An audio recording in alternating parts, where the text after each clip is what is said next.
Hello, welcome back to another Artifacts video. So this is a clip that I've got here. And what I want to do is just look at the stencil mode quickly.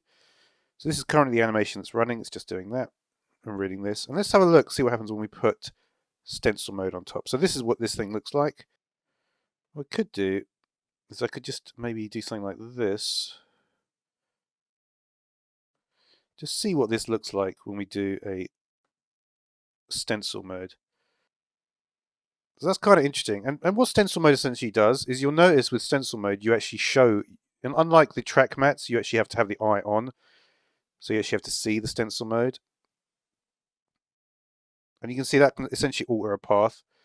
And this will alter everything below, right?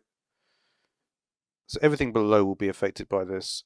You can also turn on the, so you can see transparency grid underneath. Like if we did the effect constantly ahead of it, we could have like half the wave there, and the wave is constantly catching up. But we're going to need to do something with the stencil, right? Kind of readable though. Kind of readable. I actually like that. And you can see a little bit of the wave effect on it. Not much.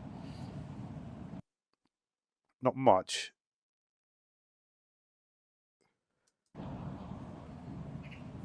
But yeah.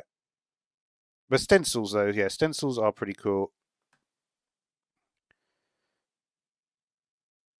You can see how it's filling in that. But yeah, anyway, that will do for now, so thanks for watching.